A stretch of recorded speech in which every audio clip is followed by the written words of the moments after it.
Glória a Deus, a paz do Senhor Jesus, uma boa noite a todos, Deus abençoe grandemente sua vida, sua família, seu lar.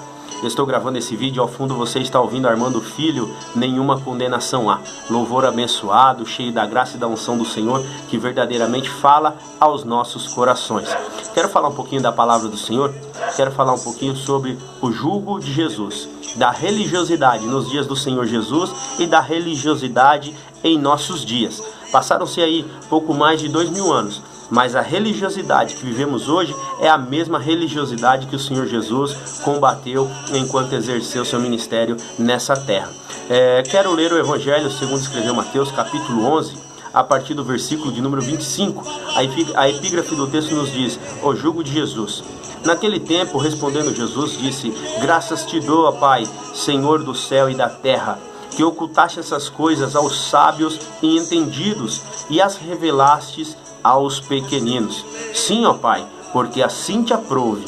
Todas as coisas me foram entregues por meu Pai, e ninguém conhece o Filho senão o Pai, e ninguém conhece o Pai senão o Filho, e aquele a quem o Filho o quiser revelar.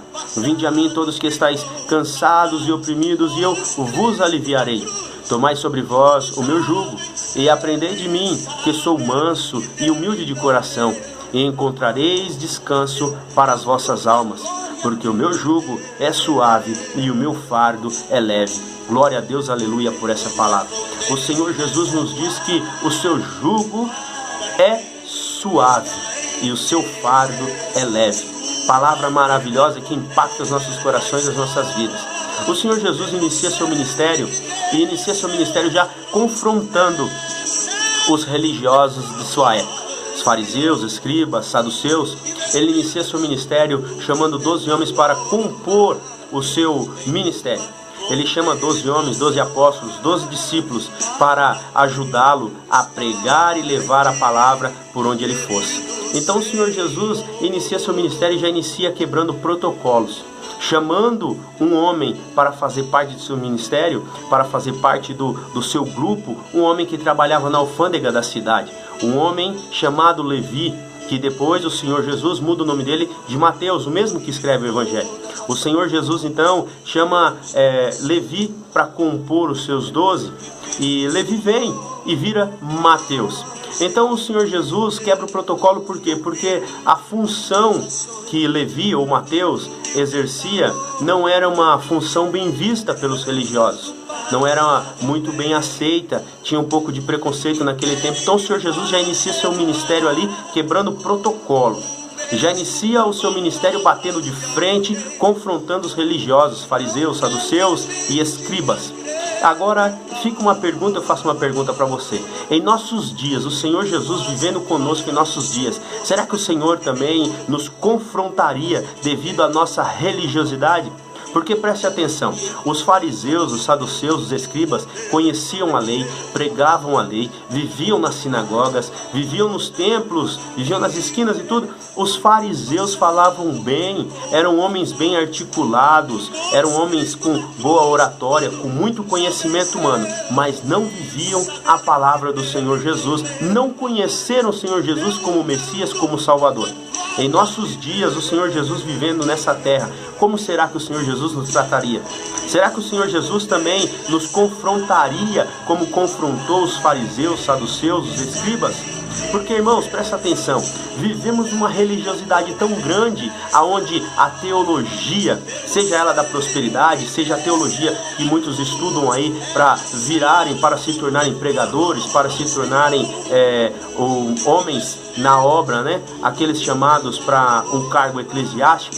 Agora, preste atenção, a religiosidade é tão grande em nosso meio que hoje já não precisa mais do que precisava no passado. Vamos fazer uma comparação. Antigamente, os irmãos eram chamados por Deus, tinham unção do Senhor, tinham autoridade do Senhor para exercer um ministério. Nos dias de hoje, isso já não conta muito. O homem, para ser elevado ao ministério, para tornar-se um pastor, um bispo, para tornar-se ali um obreiro, seja ele um evangelista, um diácono, um presbítero, um cooperador, ele precisa apenas de 2 requisitos: ser dizimista fiel e ter um curso de teologia, ter um canudo de teologia, para que ele seja levado a um cargo ministerial. Agora preste atenção, será que isso mesmo é o que o Senhor quer para nós? Porque até então, quando os homens eram elevados ao ministério pelo chamado, pela unção, pela graça do Senhor, a obra do Senhor ela caminhava. Porém, nos nossos dias, como os homens estão sendo elevados por outros homens, pela influência, pelo status, pela condição financeira, a obra do Senhor ela está mirrada, ela está parada.